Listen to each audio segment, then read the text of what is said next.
Pewnych rzeczy, pewnych aspektów nie poruszyłem na odcinkach z pewnych przyczyn, o których dzisiaj powiem.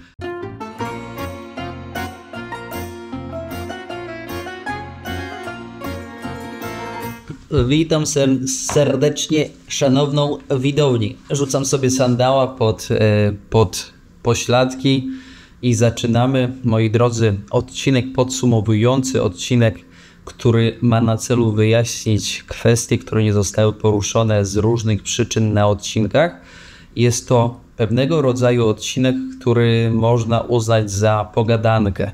Będzie mało dynamiczny, bardzo statyczny, bo nie będziemy się ruszać, nie będę chodzić z kamerą, tylko to będzie taki podcast, który ma wzbogacić waszą wiedzę na temat Ameryki, Amerykanów i ogólnie podróżowania tam. Pewnych rzeczy, pewnych aspektów nie poruszyłem na odcinkach z pewnych przyczyn, o których dzisiaj powiem. Pewnych rzeczy nie mogłem nakręcić, o czym też dzisiaj wspomnę. Wspomnę też o strachu, wspomnę też o aspektach dotyczących tego strachu. Zebrałem kilkanaście pytań, a dokładnie 15, które gdzieś tam się przewijały, które się powtarzały i na które mogę odpowiedzieć dopiero jak już wyjechałem właśnie ze Stanów.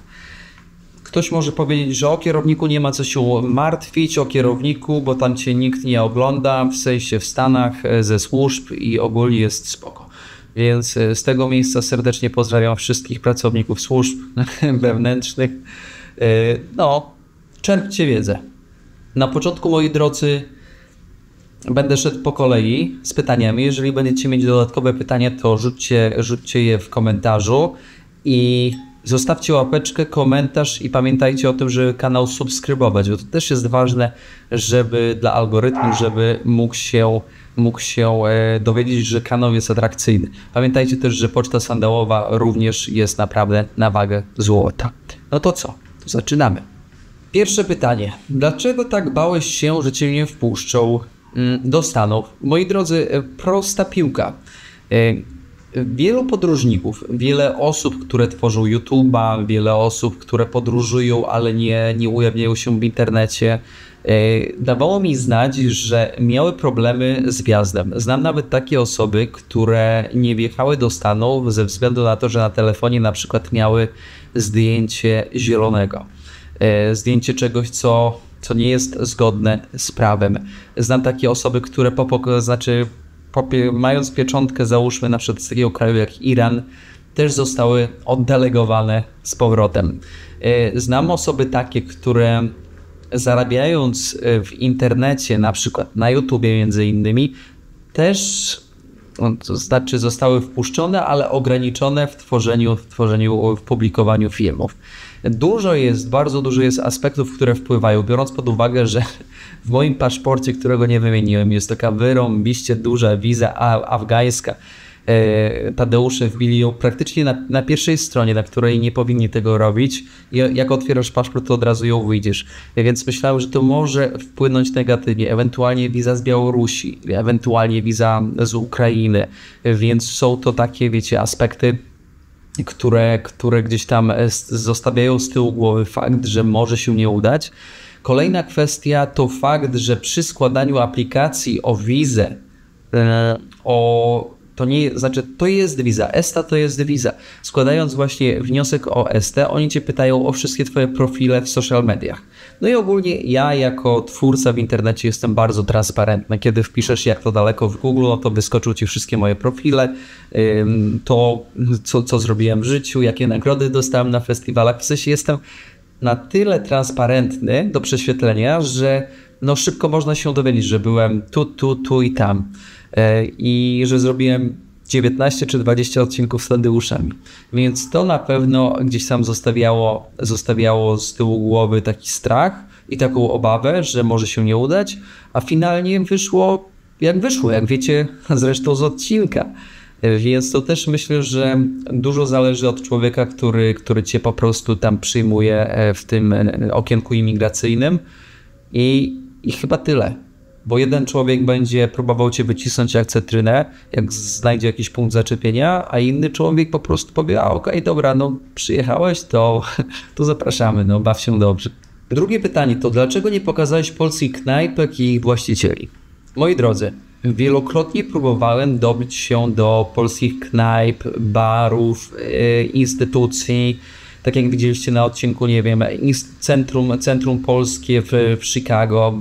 Ja tam poszedłem, tam był menadżer. Jednak nie wyraził chęci. Nie zgodził się na nagranie. Wielokrotnie wkraczałem na Greenpointie do knajpek, polskich knajpek bądź barów. No i powiem wam, że niestety to nie jest takie proste. Ludzie czegoś, Polacy jakoś mają dystans. W jednej z knajp, kiedy poszedłem, zaproponowałem właścicielowi, to on do mnie powiedział coś takiego. Ja nie wiem, jak ty wykorzystasz ten film. Ja nie wiem, czy ty tym filmem mi nie zaszkodzisz. I sobie zastanawiam się, jak można zaszkodzić, pytając gościa, ile jest, wiecie, bo to są takie bardzo przyjazne pytania. To są pytania kompletnie takie, które faktycznie moim zdaniem nie mogłyby zaszkodzić takiemu obywatelowi Polski tutaj, ale są tacy zdystansowani i nieufni bardzo. Wielokrotnie mi odmawiano. To, że na przykład jest kilku bohaterów na odcinkach polskich ze stanu, Polakach ze Stanów, no to jest naprawdę, powiedziałbym, że to jest sukces. Ogromnie ciężko było znaleźć osoby, które chciałyby powiedzieć cokolwiek o swoim życiu w Stanach. Z czego to wynika?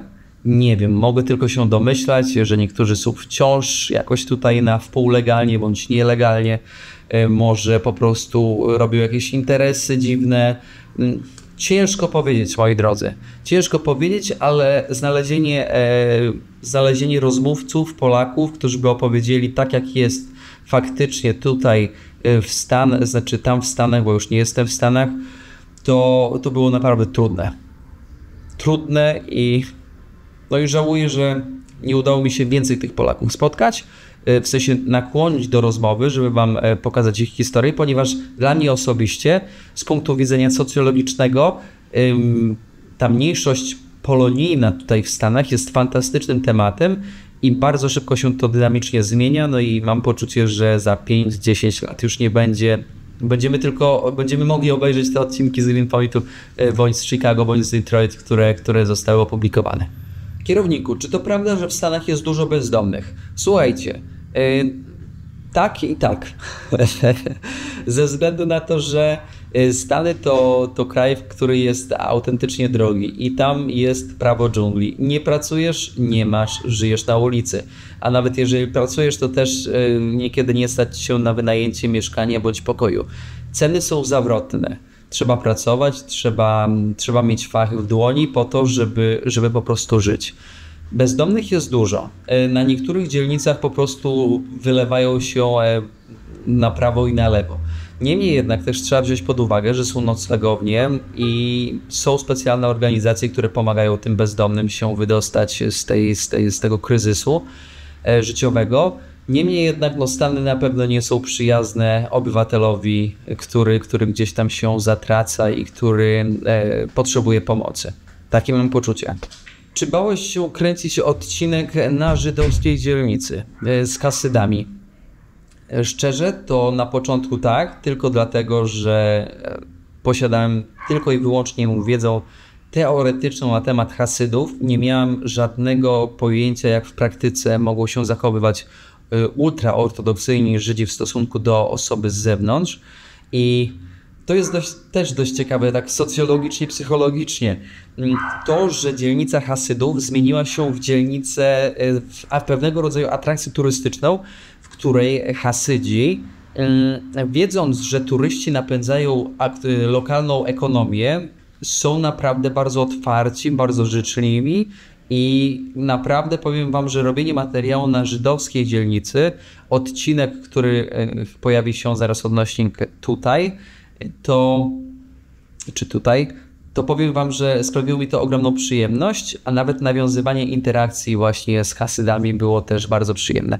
Nie wyciągałem na front kamery, żeby ich kręcić, bo jakoś tak intuicyjnie czułem, że może to być bardzo źle odebrane i pogonią mnie stamtąd. Tak chciałem tam być i pokazać wam faktycznie jak jest. Więc ten odcinek naprawdę był na początku taki stresujący, ale później w miarę upływu kilku minut na tej dzielnicy zrozumiałem, że jest naprawdę spoko i można spokojnie pokazać wam, jak żyją Hasydzi w Nowym Jorku, na Greenpointie. Przepraszam, nie na Greenpointie, tylko na Williamsburgu.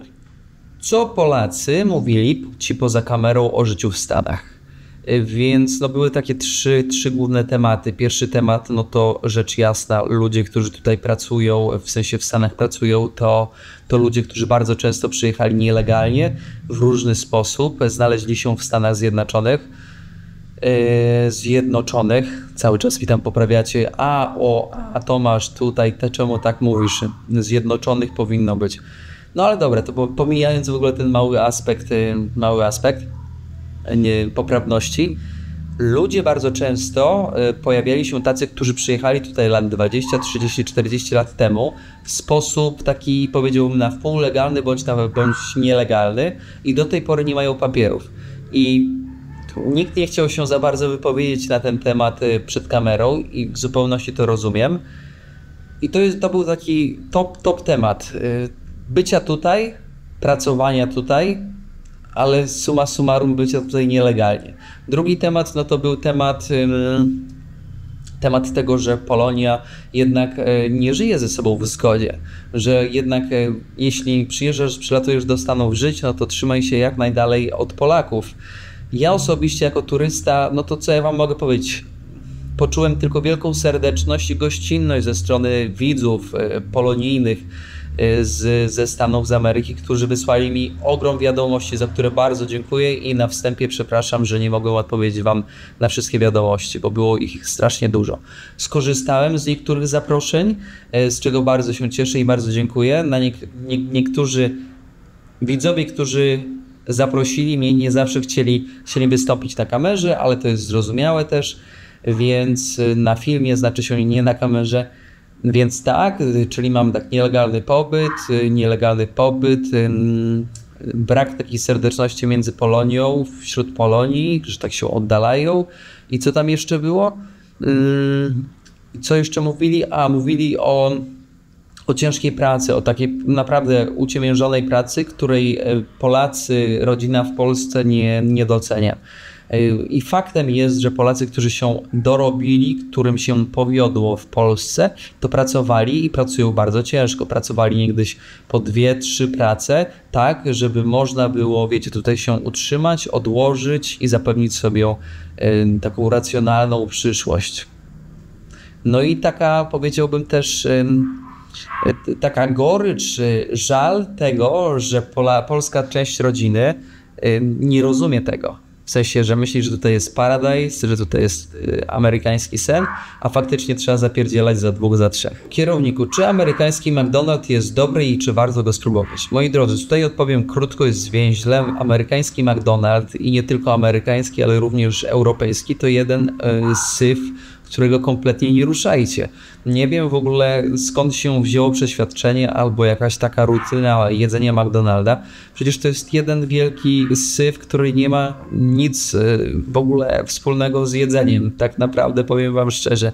Więc nie ruszajcie tego, bo naprawdę nie warto i McDonald's w Stanach niczym się nie różni, moi drodzy, od tego McDonalda, który jecie w Polsce. To jest na jedno kopyto bite i kompletnie nie ma smaku. Czy chciałbyś mieszkać, kierowniku, w Stanach? Osobiście odpowiadam tutaj w tym momencie, w tym doświadczeniu, na podstawie tego doświadczenia, które gdzieś tam do tej pory mam, to odpowiadam, że nie. Uważam, że zarobki, które gdzieś tam można osiągnąć w Stanach, spokojnie można osiągnąć w Polsce niższym kosztem życia. I uważam, że Stany charakteryzują się jakąś taką, powiedziałbym, dla mnie ta mentalność amerykańska nie jest jakoś taka bliska, wiecie? Może dlatego, że jestem z Podlasia i bardziej bliżej mi, bo ta amerykańska mentalność jest taka niby blisko, ale tak naprawdę bardzo daleko między ludźmi i to od razu widać, o czym jeszcze może później powiem. Niemniej jednak no nie podoba mi się ten styl życia, bycia. W sensie w Ameryce te ceny są takie po prostu dziwne. No, ta ekonomia jest taka nie pozostawiająca suchej nitki na osobie, której się powinie noga. Jakoś przeraża mnie ogólnie życie w Ameryce. Na pewno spoko jest, kiedy jesteś, wiesz, kiedy masz partnera i pracujecie razem i macie ten przychód pieniędzy wspólny, więc na pewno jest lżej, ale dla takiego wolnego strzelca to na pewno byłoby ciężko w Ameryce. Więc odpowiadając ogólnie nie chciałbym i Hania też ogólnie by nie chciała, ponieważ Hania też miała okazję być w Stanach i to nawet dłużej niż ja. Jednak do podróżowania, do odwiedzenia tej części świata to w zupełności jak najbardziej zachęcam. Kierowniku, co nie podobało Ci się w Stanach, w USA? Więc takie dwa aspekty, które przychodzą mi na myśl od razu, to jest wysokie ceny. Takie naprawdę, takie powiedziałbym zaporowe. Ja tam zachodziłem, kupowałem mleko, jajka i płatki i płaciłem, nie wiem, 100 zł. Więc no ze 3 razy drożej niż w Polsce. Ktoś powie, o dobra, ale tam jest 3 razy więcej się zarabia. No tak, ale to też nie jest zawsze, no chyba, że masz fach w dłoni i ten fach potrafisz wykorzystać. Bo nawet jeżeli jesteś zarąbistym glazurnikiem, bądź elektrykiem, bądź hydraulikiem, nie potrafisz sprzedać się, czyli znaleźć klientów, bądź ktoś Cię nie poleci, to tak naprawdę to Cię nie ma. Konkurencja jest tak ogromna, że no musisz mieć dojścia, musisz mieć kontakty. Kolejna kwestia, która mi się nie podobała, to taki small talk i taka płytkość w kontakcie. Ktoś Cię pyta, co u Ciebie? No i de facto nie chce słyszeć, co u Ciebie, tylko idzie dalej i tyle. Takie po prostu pytanie otwierające, a zarazem zamykające. No bo jeżeli ktoś pyta, co u Ciebie w Polsce, na przykład na Podlasiu, no to chce wiedzieć, co u Ciebie w Polsce i słucha Cię przez 5 minut, żeby udowiedzieć się, co u Ciebie słychać autentycznie, prawda? Tam nie. Tam mówisz, cześć, co u Ciebie? Okej, trzymaj się. Więc jakoś to do mnie nie przemawia w ogóle. Pewnie znalazłoby się kilka innych rzeczy, które nie podobają mi się, ale to tak jak wszędzie, coś Ci się podoba, coś Ci się nie podoba. Kierowniku, czy nie bałeś się autostopa po Stanach? Powiem Wam tak, kino, telewizja, internet stworzyły takie poczucie i taką wizję tego, że autostop w Stanach wiąże się z najgorszym. No i trzeba podziękować wszelkiego rodzaju scenarzystom, ale z drugiej też strony tego typu scenariusze, tego typu obrazki najlepiej się sprzedają. Bo co w mediach się sprzedaje najlepiej? To, co uderza w emocje, bądź to, co sprawia, że zabiera Ci najwięcej, czyli może zabrać Twoje życie, może zabrać Ci Twoich najbliższych. No i niestety kino to łyka. Łyka dlatego, że łykają to konsumenci. Więc faktycznie jesteśmy bombardowani takimi złymi wizjami, emocjami w stosunku właśnie do Ameryki i do autostopa. Powiem Wam, że trafiali mi się naprawdę super kierowcy, co zresztą było widać i słychać po odcinkach z drogi, ze Stanów i ciężko mi powiedzieć, czy warto, czy nie warto. Dla mnie osobiście warto, bo poznajesz kraj z zupełnie innej perspektywy. Tylko trzeba mieć taki komfort psychiczny, że jesteś w stanie sobie, wiesz, poradzić w razie gdyby coś tam. Więc dla mnie osobiście z moich doświadczeń ten autostop był naprawdę przyjemny i bezpieczny. I mam nadzieję, że jeżeli ktoś się zdecyduje, to na autostopa po USA to też będzie taki.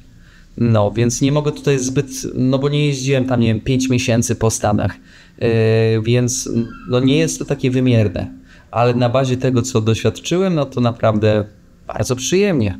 Jak oceniasz jedzenie w Stanach? Drogie, szybkie, tłuste? Żeby jeść zdrowo w Stanach, to naprawdę trzeba zapłacić. Trzeba zapłacić, te ceny na przykład za warzywa, za owoce są naprawdę, powiedziałbym, wysokie i siłą rzeczy, jakby się chciało tak przez cały miesiąc zważać i jeść te owoce i warzywa, no to faktycznie można by było poczuć mocno na portfelu. Więc to jedzenie na pewno nie jest takie powiedziałbym przystępne cenowo, co się przekłada na to, że Amerykanie jedzą mało zdrowo. Jednak z drugiej strony też to nie jest tak, że wszyscy na ulicy są otyli i mają z tym problem.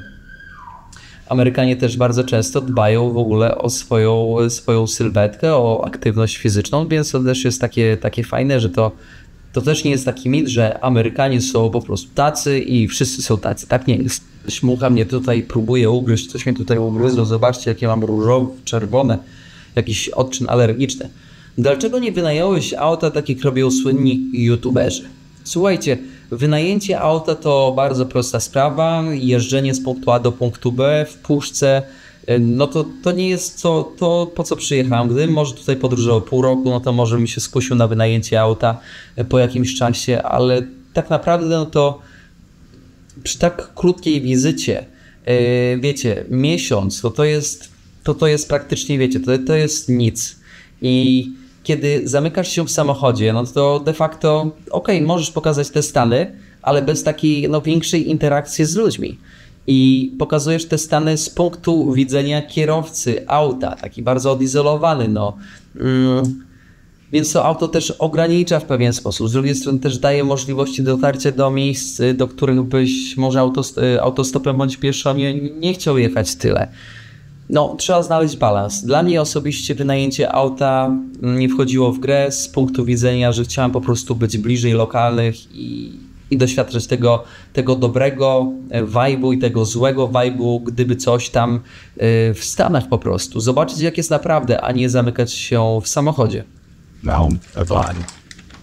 Pytanie. Czy polecasz podróżowanie do Stanów po Stanach dla osoby z ograniczonym budżetem? Nie polecam, ponieważ będzie to naprawdę uciążliwe psychicznie.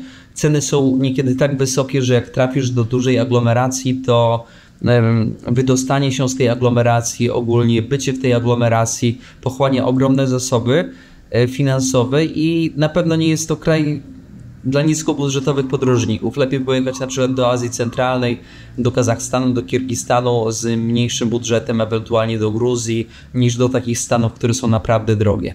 Więc od razu na wstępie mówię, nie ma sensu, bo po co? Moi drodzy, po co walczyć z wiatrakami w Stanach? Bez sensu. Są kraje, które są ciekawsze za niższe pieniądze. Kierowniku, czy Amerykanie lubią Polaków? Ogólnie powiem wam, że ciężko mi jest odpowiedzieć jednoznacznie. Kiedy mówiłem, że jestem z Polski, to bardzo często bardzo pozytywnie podchodzono do tego faktu. Niemniej jednak tutaj warto by było zapytać widzów na kanale Jak to daleko, którzy mieszkają w Stanach i jak Amerykanie was postrzegają. Będzie mi bardzo miło, jak w sekcji komentarzy napiszecie swoje doświadczenia, bo to naprawdę na wagę złota. Osobiście z tego co wiem, to Amerykanie bardzo cenią sobie polską pracowitość, polską dokładność i precyzję.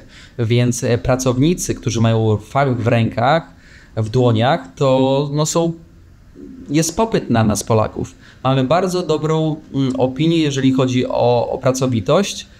I ogólnie nie spotkałem się, żeby ktoś z Amerykanów narzekał na jakiegoś Polaka. Zawsze to były bardzo takie pozytywne informacje o naszej nacji za oceanem. Ale dajcie znać, drodzy widzowie, co tam u was. Tak jak mówiłem, moi drodzy, jest to odcinek taki przegadany, ale zbliżamy się już pomału do końca. Cieszę się, że jednak jesteście, słuchacie, oglądacie. Pytanie 14.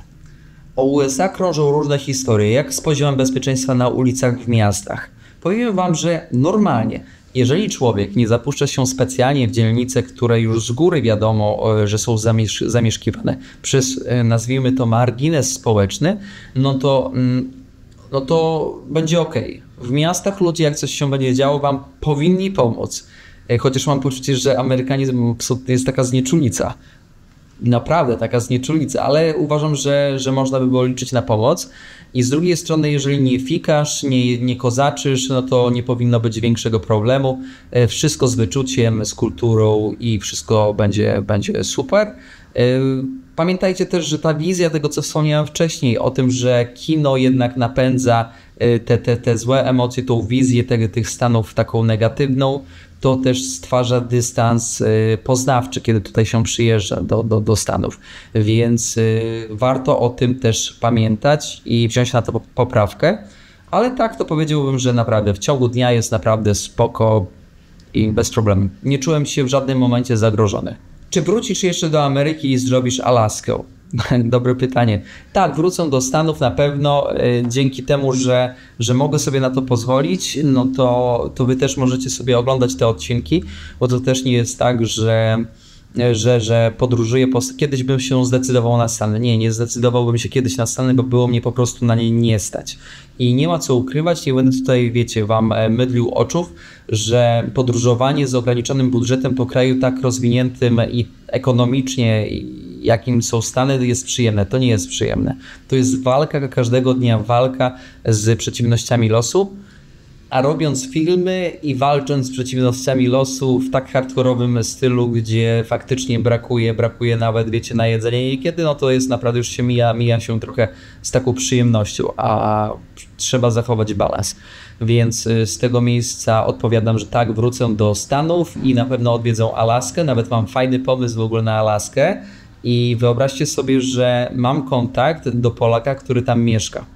Więc to jest dość ciekawe, Alaska i on mieszka w ogóle, powiem wam, na takim wygwizdowiu, że głowa mała. Ale na Alaskę mam inny pomysł, taki powiedziałbym totalnie odchodzący od schematu. Ale nie będę wam na razie zdradzać, niech to pozostanie tajemnicą. Z tego też miejsca bardzo dziękuję wszystkim patronom na Patronite, którzy wspierają kierownicze działania, ale również tych, którzy wspierają na YouTubie. Ogólnie pod opisem filmu, pod filmem jest opis i tam można się dowiedzieć, jak można kierownicze zmagania ze światem wesprzeć. Moi drodzy, dziękuję wam za uwagę, za ten podcast. Może można to nazwać podcastem? Podcastem podsumowującym amerykańskie zmagania kierownika. Dziękuję za to, że oglądaliście wszystkie odcinki. To bardzo przyjemne, że jesteście, że mam do kogo mówić, mam komu nagrywać. Przyznam szczerze, że gdybym nie miał, to nie wiem, czy bym podróżował dalej. No, powiem wam, że przez kilka lat podróżowania człowiek nasyca się i przesyca bodźcami i wtedy już nie jest ważne, czy to jest Afganistan, czy to jest Sudan, czy to jest Kongo, czy to jest inny kraj, który wydaje się taki niedostępny, ponieważ już te emocje w jakimś stopniu zostały opanowane. A kiedy robisz filmy i wiesz, że masz dla kogo je robić, no to masz zupełnie inną motywację. Więc dziękuję wam bardzo raz jeszcze za to, że jesteście i pozdrawiam was serdecznie. Pozdrawiam całą drużynę, ekipę, widzów i jak to daleko. I rzecz jasna, tak jak przed chwilką było szczeknięte, pozdrawiam wszystkie czarki, pulpety i Andrzejów, którzy latają nad waszymi głowami każdego dnia. Andrzej to gołąb. Pozdrawiam serdecznie z Meksyku.